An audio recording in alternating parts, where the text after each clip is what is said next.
սաղին համերը մշակել է չգիտեմ, ես Ղազարյան versus Ղազարյան նախագծով նրանց մեծ մասին մշակել եմ,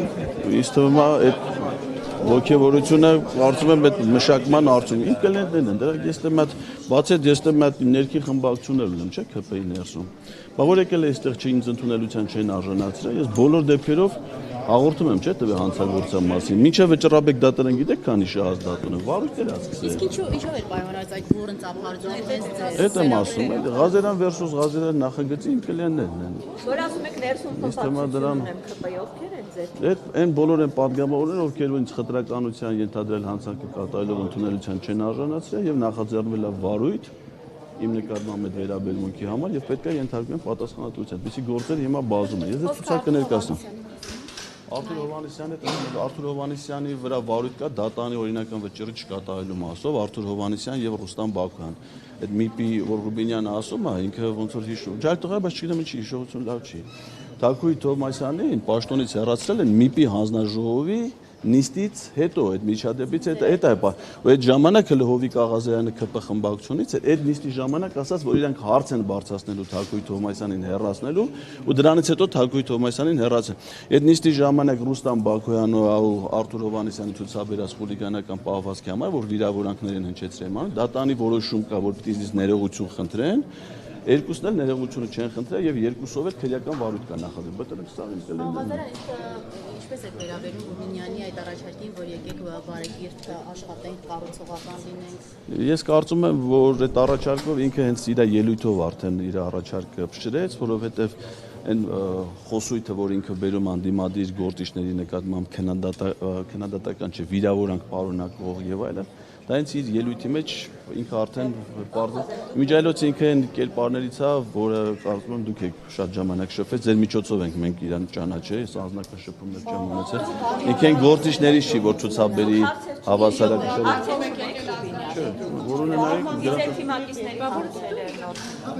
նորմալ է, շատ լավ, նորմալ հարցեր։ Մենք հայտարարել ենք Նիկոլ Փաշինյանին իշխանությունից հեռացնելու օրակարգը, դա մեր գլխավոր խնդիրն է, եւ մեր խնդիրն է նաեւ մեր ժողովրդի հոգսերը լուծելը մեր կարողությունների սահմանադրությամբ։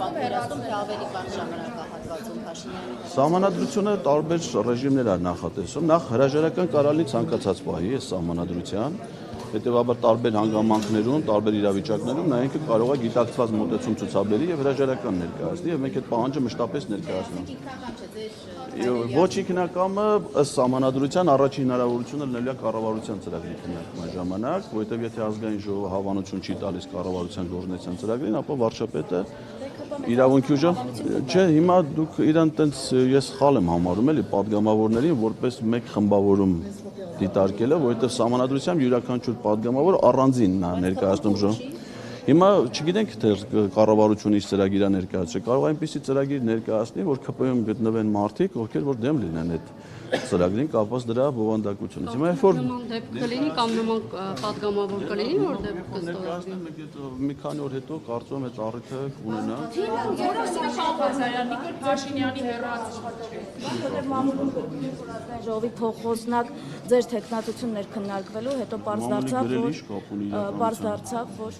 շատ դեպքերում իրականություն մամուլի գրառումները իրականության հետ կապ չունեն, մենք ազգային ժողովի փոխոսնակի հարցը քննարկել ենք այսօր առավոտյան խմբակցության առաջ երբևէ քննարկում չի եղել, չգիտեմ մամուլի ջան։ Որոշումը խմբակցության ղեկավարը կամ քարտուղարը իրանք են իրավասու խմբակցության առաջադարձությունը։ Ուրեմն ասեմ ձեզ, որ ազգային ժողովի նիստը ընթանում է կոպտագույն խախտումներով կանոնակարգի եւ կնյազը Հասանով չի կարողանում իրավիճակը չի տիրապետում եւ չի կարողանում նիստը ըստ կանոնակի պահանջների կատարել։ Ես նույնիսկ իրան ուզում եմ առաջարկել, եթե տարիքին այնքան դրա տարիքն է, ինքը թոշակային տարիքի է։ Վարչապետը լայն հնարավորություններ է ստեղծել թոշակառուների համար լառնակա գնալու, ասենք ինքը կարող այսօր շատ հանգիստ անդարտ գլուխը դարդի դակ չդնել, եթե լառնակա ուրիշ падգամավոր նիստը նախագահեր, մենք դրա հետ աշխատենք։ Հիմա ազգային ժողովի կանոնակարգը սահմանում է, որ ամենայն հայոց կաթողիկոսը ունի ելույթի իրավունք եւ ինքը որ քանի դեռ ազգային ժողովի ղեկավարություն ընտրված չի նախագահ տեղակալել, ինքն է պատասխանատու նիստի ըստ կանոնակարգի պահանջների կատարման համար, այսինքն ինքը պարտավոր է ճշտի, վեհապարը հրավիրվել է, թե կարող է հրավիրվել է ինքը չի եկել, չգիտեմ, ասենք այսօր Կիրակի օր է, Վահագովակի մեն այդ հակաքրիստոնեական որոշում է, չէ՞ կա, այսօր մեզ սաղից աշխատացնում է։ Դռները փակ չէին իրար։ Չէ, ասենք այդ ինքը չպիտի որոշի, ընդհանրապես ասենք հիմա հանրապետության նախագահ գլուխ կախ է եկել, չեն հրավիրել իրան։ Արարողակարգի աշխատակիցները չեն ասել, իրան ով այդ մուտքի մոտ դիմավոր նախագահը, չէ՞, նախ սովորական ասենք չի կարող միջանցներով մանկա, պիտի արարողակարգի աշխատակից էր, չէ՞, ով պիտի դիմավորեն, ուղեկցեն դահլիճը, այդ է նշանակում պատվավոր մարդկանց, այդ թվում նաև նախագահի ու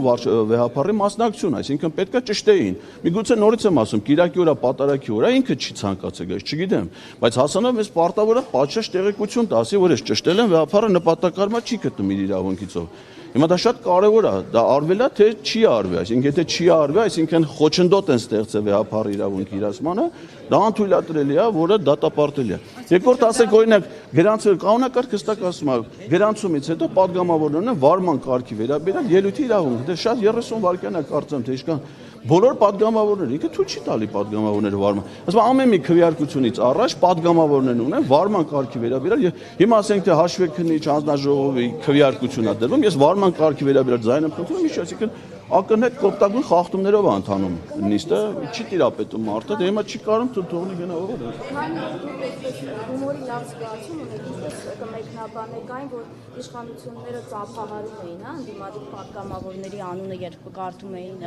ընդդիմությունը միայն ծափահարեց Արթուր Սարգսյանի պարագայում, սա ինչ է, այդպես փորձում են ձեզ զգուշացնել, որ այդ ծափերի ներքո դուք ձեզ դեռ խորհրդարանում կտեսնեք։ Ես չգիտեմ այդ ծափերը ճիշտ ասած կանոնակարգով նախատեսված չի որ պատմողները պիտի ծափ տան։ Հա, հետևաբար թե ով ինչ էմոցիոնալ դրսևորումներ է ցուցաբերում, ես չգիտեմ։ Ես ինքս Արթուր Սարգսյանի անունը հնչելուց ծափարել եմ ոչ թե բանի համար, որ դա իմ մոտ որ բան էմոցիաներ առաջացրել, այլ նրա կարգավիճակը։ Ես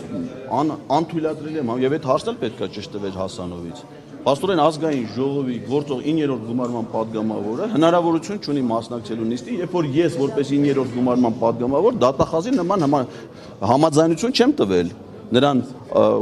խափանման միջոցը կիրառելու համար եւ падգամավորը, այսինքն ես հիմա կարող Արթուրը ներկա է լինում պարոն Սարգսյանը եւ առաջադրվում էր ազգային ժողովի նախագահի տեխնացուի, դեպի ինքը նախորդ անգամ առաջադրված է։ Չգիտեմ հիմա իրանց էմոցիաները իրանց արձակից չի։ Ուժեղ Հայաստանը հայտարարել է, որ մանդատները վերցնում են, որպեսզի եւ խորհրդարանով եւ փողոցով Նիկոլ Փաշինյանին հեռացնեն։ Կա հստակ ժամանակացույց, դուք գիտեք, երբ եք օրինակ մոտավորապես աշնանն եք հեռացնելու Նիկոլ Փաշինյանին, ձմռանը, թե եկող գարնանը։ Մենք այդպես խնդիր չենք դրել ժամանակացույց կազմելու, մենք քաղաքական խնդիր ենք ձևակերպել եւ առաջի հնարավորության եւ բոլոր հնարավորությունները կիրառվելու են այդ ուղղությամբ եւ առաջի հնարավորության դեպքում դա արվելու է։ Ժամանակացույց չունենք։ Վստահության գործընթացն է մի տարի հետո, եթե Ոչ, նոր քիչ առաջ ասում են, այ վարչապետ կառավարության գործունեության ծրագիրը։ ուղղակի հասկանանք էլի։ Հասկացեք։ Չէ, ոնց է, ասացիք հնարավորություն։ Ասացի, առաջինը կառավարության գործունեության ծրագրի քննարկումն է։ Այդ ազգային ժողովը հավանություն չի տալի կառավարության ծրագրին, վարչապետը հեռացնում է եւ ազգային ժողովը ընտրում է նոր վարչապետ։ Դա առաջին հնարավորությունն է այդ ժամանակ։ Չգիտեմ, չեմ խոսել հետ ներքին, երբ որ ծրագիրը քննարկվի կերևա։ Ոչ։ Քանի որ խախտումներից խոսեցիք, նաև վեհապարին չհրավիրելու կամ չգիտեմ, պատշաճ ճետարարող կարգը չպահպանելու հետ կապված, ինչ որ քայլեր որպես պատգամավոր ձեռնարկելու եք այս խախտումների ուղղությամբ, նաև վեհապարի մասին։ Կարծում եմ մենք խմբակցությունը քննարկել, սա կոպտագույն խախտում է կանոնակարգի, եւ չի կարա ազգային ժողովի նիստը սկսի հենց կանոնակարգի կոպտագույն խախտումներով։ Կարծում եմ որ մենք խմբակցությունով քննարկենք եւ այդ հիմա, այսինքն դա անհատական պատգամավորի տիրույթում չի էլի, խմբակցությունով կարծում եմ դիրքորոշում կունենանք։ Ղազարյան, դուք փոշմանում եք ձեր այն հայտարարության համար Սակրավորի Պայթունի ռումբի թեմայով, որ արել էիք եւ մեծ աղմուկ էր բարձրացել, ասում եք ով մտնի հանի այդ բանը, ռումբը թող պայթի, ինչ կասեք։ Դա Հայի մահ էիք ցանկանում։ Ոչ, նման բան գոյություն չունի։ Դե Սակրավորը հայ է, որ պետք է հաներ։ Պատասխանեմ։ Ուրեմն այդ կապակցությամբ մի շարք պատգամավորներ, եթե ազգային ժողովի նախագահի հավակնորդը տեսանյութ